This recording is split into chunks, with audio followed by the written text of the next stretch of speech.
Voy a contarles la historia de un hombre que creyó ser el dueño de todo en esa casa, hasta el día en que descubrió que en realidad nunca había sido dueño de nada. Pero antes de empezar, díganme en los comentarios, ¿qué es lo peor que un padre puede quitarle a su hijo? ¿La confianza o el sentido de pertenencia? Esta historia se me quedó grabada por mucho tiempo.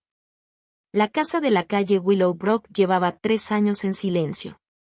No era un silencio de paz, sino ese tipo de silencio que se instala entre dos personas que ya no se entienden, pero que aún así siguen viviendo bajo el mismo techo.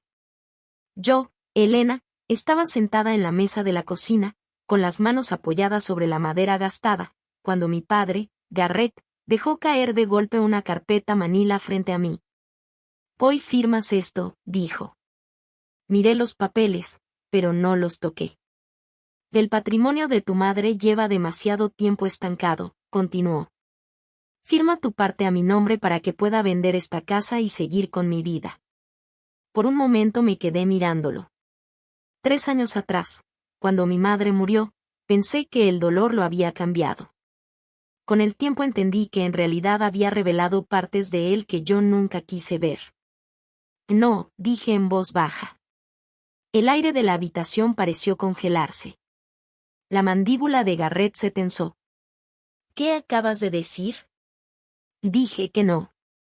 Sus ojos se entrecerraron. «Esto no es una negociación.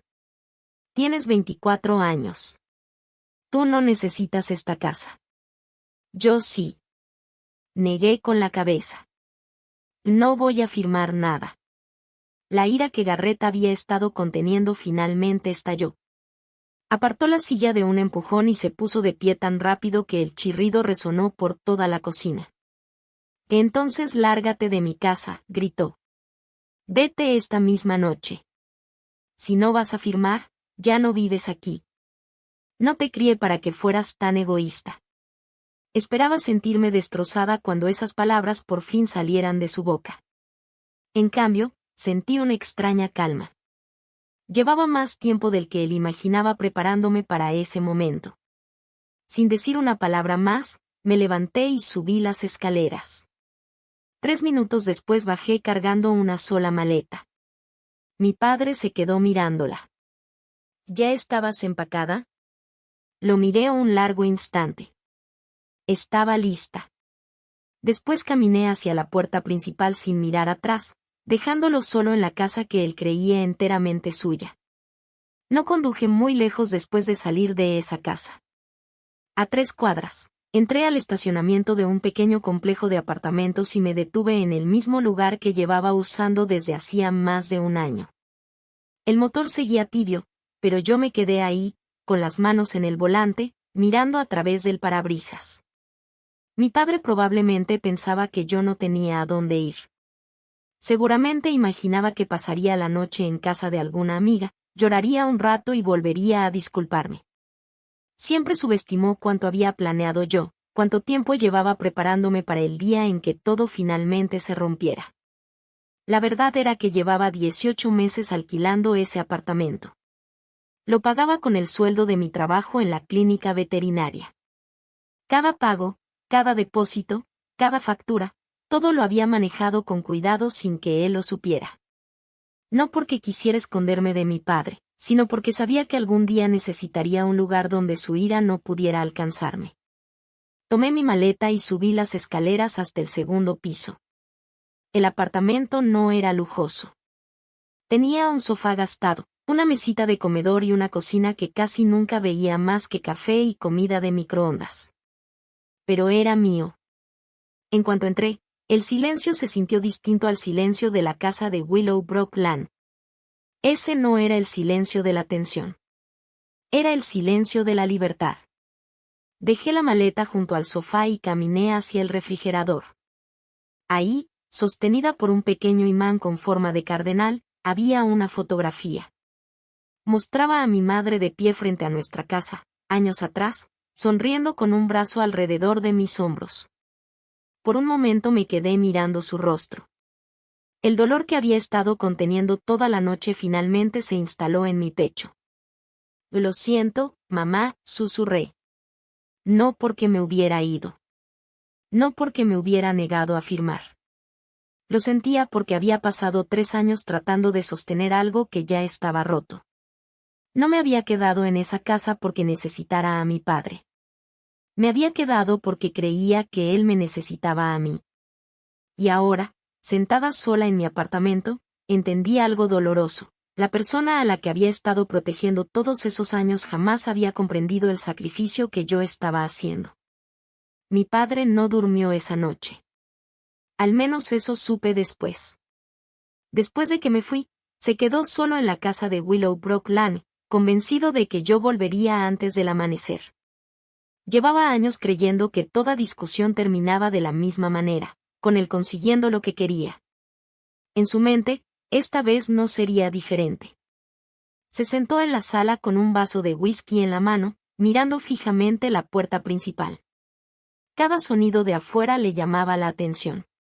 Un auto que pasaba, pasos en la acera, el viento moviendo los árboles. Cada vez pensaba que podía ser yo regresando, pero nunca era así. A medida que las horas pasaban, se repetía a sí mismo la misma historia. Que yo estaba siendo dramática. Que estaba tratando de castigarlo. Que tarde o temprano me daría cuenta de que no tenía a dónde más ir. Cuanto más se repetía esos pensamientos, más los creía. Cerca de las 2 de la madrugada, finalmente se levantó del sofá y subió las escaleras. Tal vez quería una prueba de que yo regresaría. Tal vez buscaba la tranquilidad de saber que había hecho lo correcto. Cuando abrió la puerta de mi habitación, se detuvo en seco. El cuarto estaba casi vacío. La puerta del closet estaba abierta. La mayoría de mi ropa había desaparecido. Los estantes que antes tenían libros y fotografías se veían extrañamente desnudos. Por primera vez esa noche, la incertidumbre se le metió en la cabeza. Avanzó despacio y miró a su alrededor. Ese cuarto no parecía pertenecer a alguien que planeara volver al día siguiente. Parecía pertenecer a alguien que ya se había despedido. Se quedó ahí parado varios minutos, sin decir nada. Una pequeña parte de él entendió lo que eso significaba. No era culpa, todavía no. Era apenas la primera grieta en la certeza que había cargado durante años. En lugar de examinar ese sentimiento, lo apartó de un empujón. «Esto es culpa de ella», murmuró. Las palabras sonaron más débiles en aquel cuarto vacío de lo que habían sonado en su cabeza. Cerró la puerta del closet y miró alrededor por última vez. «Me está haciendo esto para castigarme». Con eso, apagó la luz y bajó las escaleras. La casa se sentía más grande de lo habitual, más silenciosa. Se sirvió otro trago y volvió a sentarse en la sala. La puerta principal nunca se abrió. Y por primera vez, empezó a preguntarse si yo me había ido para siempre. 3 años antes, mi madre se había ido a dormir una noche cualquiera de martes y nunca despertó. Un momento estaba planeando un viaje de fin de semana y recordándome comprar víveres. Al siguiente, ya no estaba. Los médicos lo llamaron un derrame cerebral masivo. Yo lo llamé el día en que todo cambió. El funeral trajo parientes, vecinos y viejos amigos de cada etapa de su vida. La gente llenó la iglesia con historias sobre su bondad, su paciencia, la manera en que hacía sentir bienvenido a cualquiera. Por unas horas, pareció que el mundo se detenía para honrar a la mujer que mantenía unida a nuestra familia. Después todos se fueron a casa. Ahí empezó la verdadera pérdida. Mi padre no volvió a ser el mismo después de eso. Al principio me dije que era el duelo. Dejó de reír. Dejó de pasar tiempo con sus amigos. Dejó de visitar los lugares favoritos de mamá. Las semanas se convirtieron en meses, y la calidez que alguna vez existió en nuestro hogar fue desapareciendo poco a poco. Después algo más cambió. Empezó a hablar de la casa. Al principio sonaba inofensivo. Deberíamos simplificar las cosas. Hay que ordenar el papeleo. Tu madre no querría que anduviéramos enredados en complicaciones legales. Pero con el tiempo, esas conversaciones se convirtieron en presión.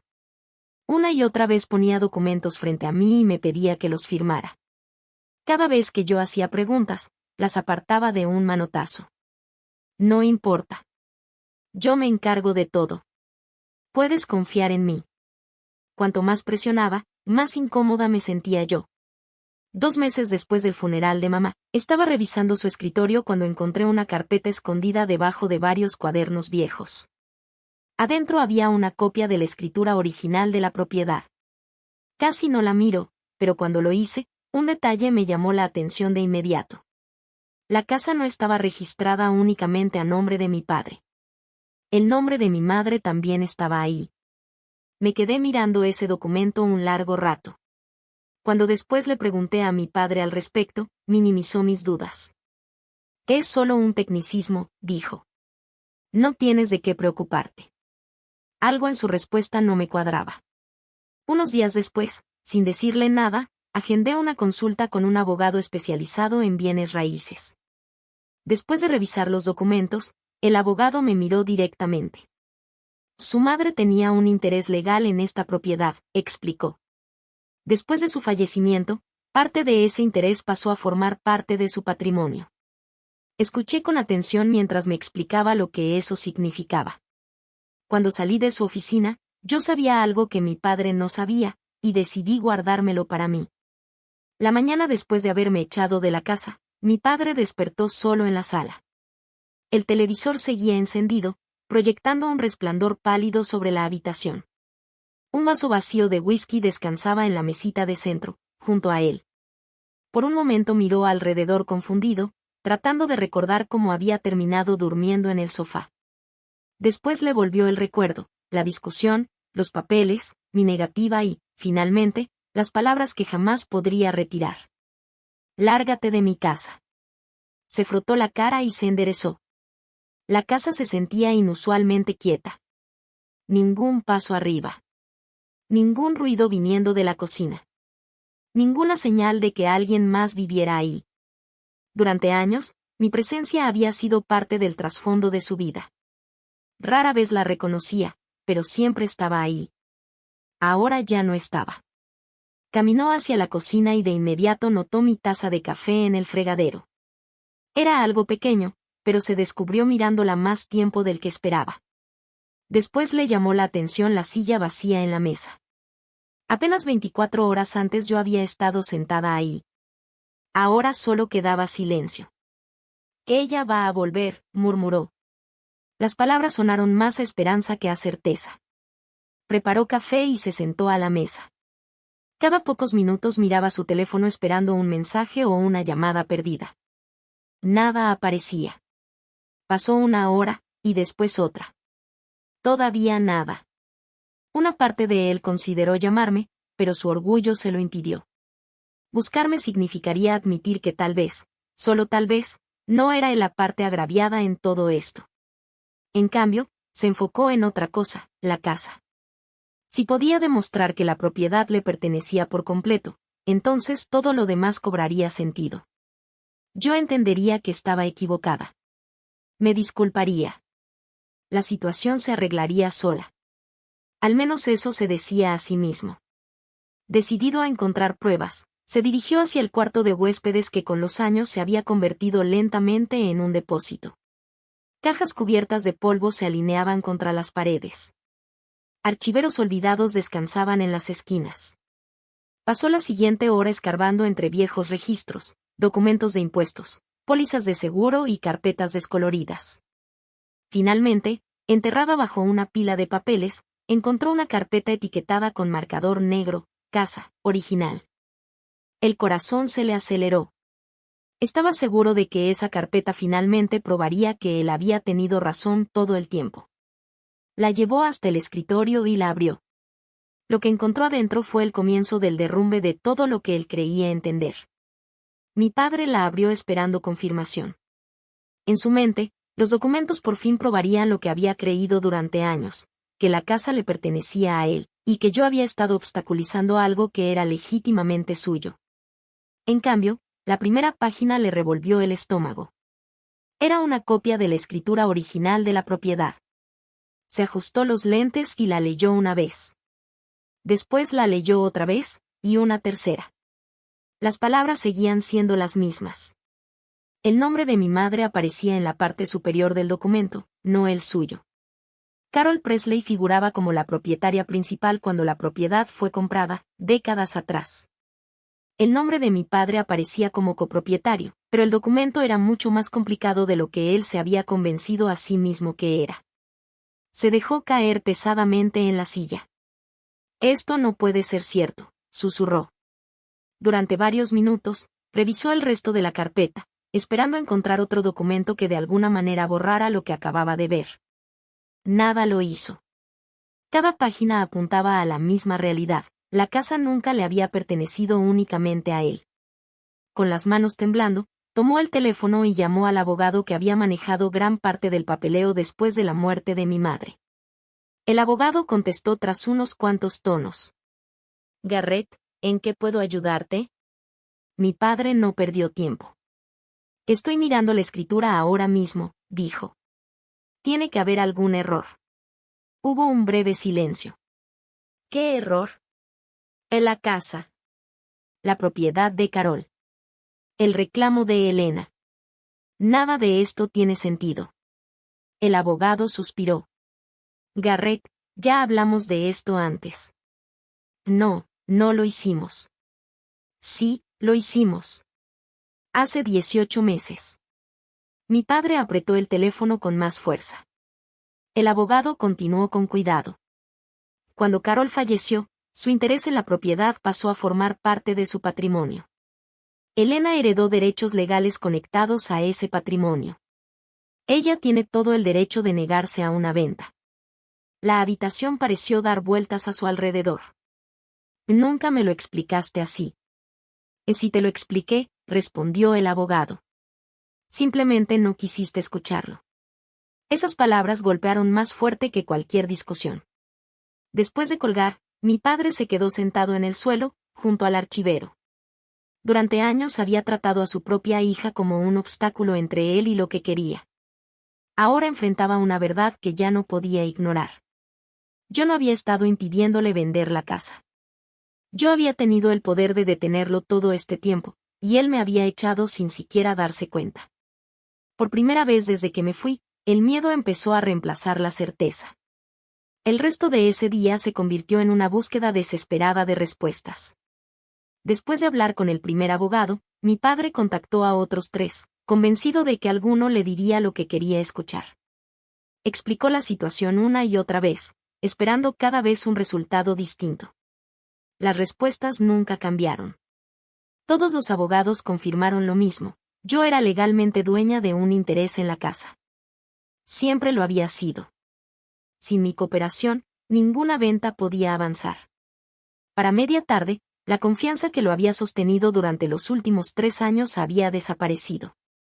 La certeza de tener todo bajo control se había esfumado, reemplazada por un pánico creciente.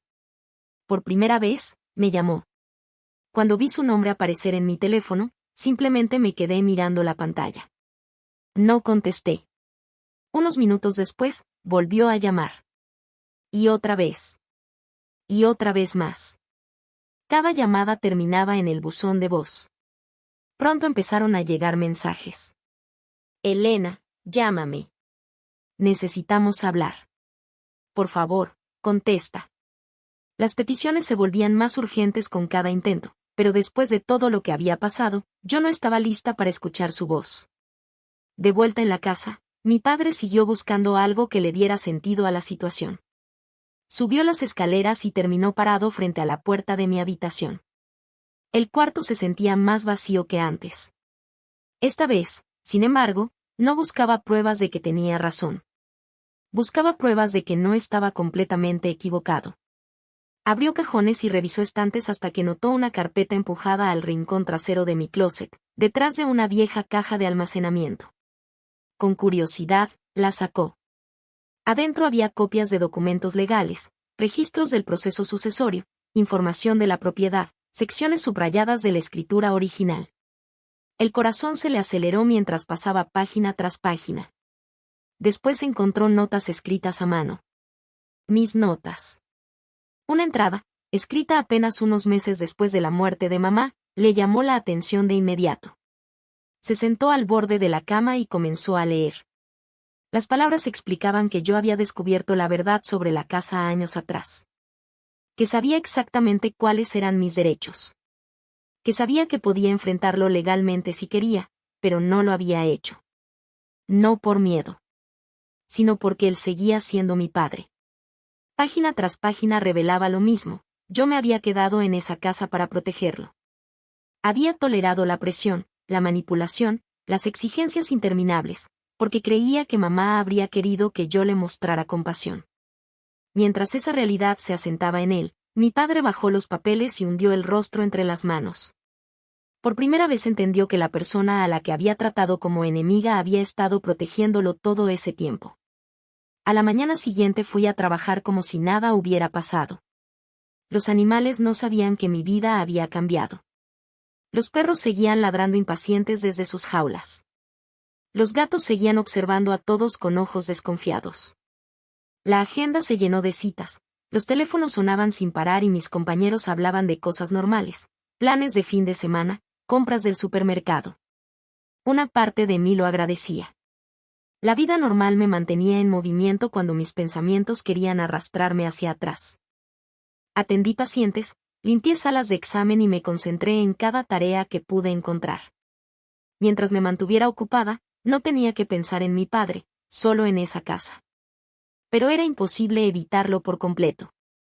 Cada momento de calma traía recuerdos de golpe. Recordaba las cenas familiares antes de que mamá muriera. Recordaba las tardes de verano en el patio. Recordaba al padre que yo admiraba antes de que el dolor y la amargura lo transformaran en alguien que apenas reconocía. Cerca de las 4 de la tarde, el teléfono vibró en mi bolsillo. Lo saqué y miré la pantalla. El mensaje venía de un número desconocido. Elena, soy papá. Por favor, necesito hablar contigo. Por un largo momento me quedé mirando esas palabras. Menos de 48 horas antes, me había ordenado salir de su casa. Ahora me pedía que lo llamara. Una parte de mí quería ignorar el mensaje por completo. Otra parte quería respuestas. Finalmente escribí una respuesta: no hay nada de qué hablar. Fuiste muy claro. Presioné enviar y guardé el teléfono en mi bolsillo. Unos minutos después volvió a vibrar. Esta vez el mensaje era mucho más corto. Estaba equivocado.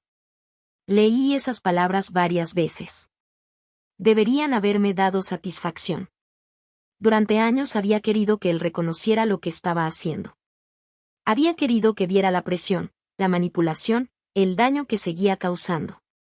Ahora esa confesión por fin había llegado. Y sin embargo, en lugar de alivio, sentí tristeza. Porque esas palabras solo habían llegado después de que su control desapareciera.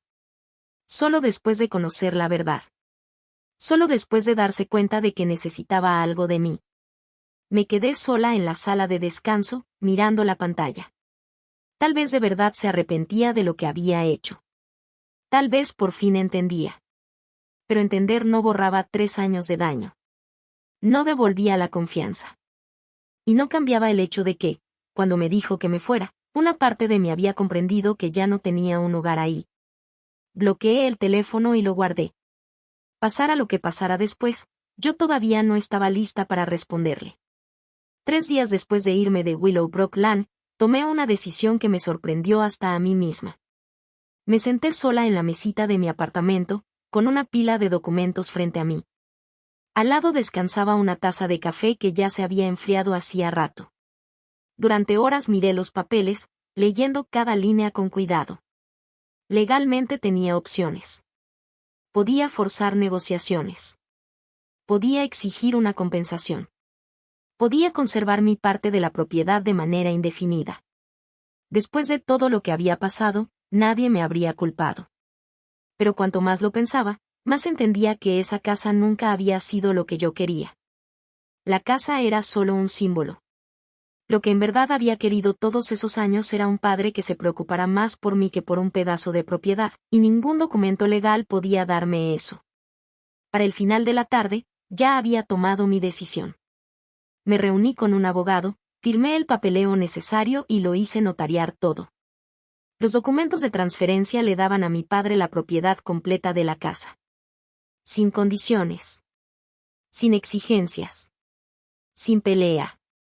Cuando terminó el proceso, metí los papeles en un sobre grande. Después agregué una última cosa, una nota escrita a mano. Me tomó varios minutos escribir una sola frase.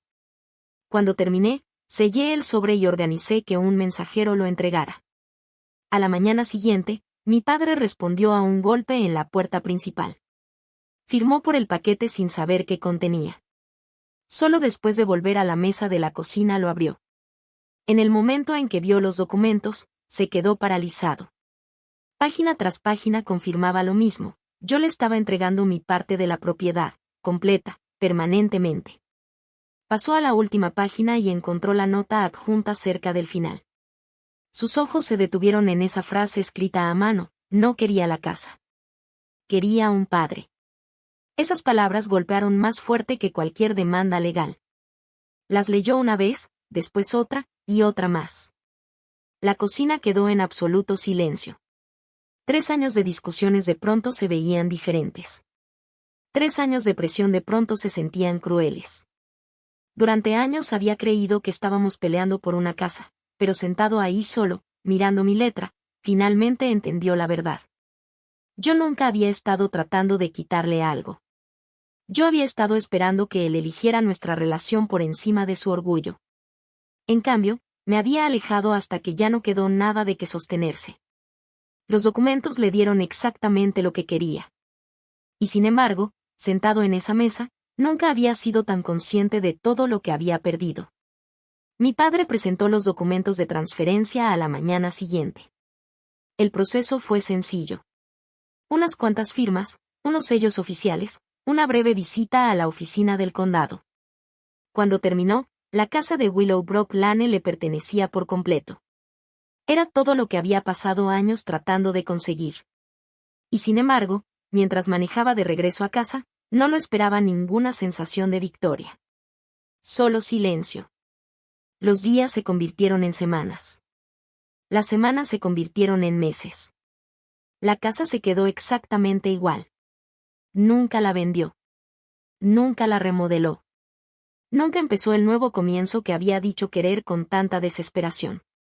Solo, ahí adentro, cada habitación parecía cargar un recuerdo del que no podía escapar. La cocina le recordaba las cenas familiares. El pasillo le recordaba las fotos escolares y las decoraciones de cumpleaños. El patio trasero le recordaba las tardes de verano cuando mi madre trabajaba en su jardín mientras yo perseguía luciérnagas por el pasto. La casa se había convertido en un museo de arrepentimientos. Yo nunca llamé. Él nunca esperó que lo hiciera. La distancia entre nosotros ya no se medía en kilómetros. Se medía en años de decepción y en palabras que jamás podrían retirarse. Una tarde, casi 2 años después, mi padre encontró de nuevo la carpeta de mi closet. La llevó a la sala y leyó despacio cada página. Los documentos legales, las notas subrayadas, las entradas del diario, toda la evidencia de una hija que se había quedado mucho más tiempo del que cualquiera hubiera esperado. Al final de todo estaba la última página. Una página que ya había leído antes, pero que nunca había comprendido de verdad. Mamá murió creyendo que éramos una familia. Yo me quedé porque también quería creerlo. Pero algunas casas no son un hogar. Algunas personas no son padres. Y algunas puertas, una vez cerradas, se quedan cerradas por una razón. Te perdono, papá. No porque lo hayas merecido, sino porque no quiero cargar con este dolor para siempre. Cuida la casa. Fue de mamá, después fue de los dos, y ahora es tuya. Haz que signifique algo. Mi padre bajó la página y se quedó mirando por la ventana. El lugar donde mamá alguna vez plantó flores ahora estaba cubierto de maleza. El columpio que yo usaba de niña seguía inmóvil bajo el viejo roble. Por primera vez entendió lo que había pasado. Yo nunca quise la propiedad. Nunca quise el control. Nunca quise venganza. Yo quería un padre. Y mientras él pasó años peleando por conservar una casa, perdió a la hija que había estado tratando de conservar una familia. La casa era suya ahora. Cada pared, cada habitación, cada recuerdo. Pero hay pérdidas que no se pueden revertir. Y hay puertas que, una vez cerradas, ya nunca vuelven a abrirse. Antes de irte, cuéntanos qué piensas en los comentarios. ¿Hizo bien Elena en alejarse, o debió quedarse? Cuéntanos qué sentiste, y comparte esta historia con alguien que necesite recordar algo sobre el orgullo, la familia y el arrepentimiento.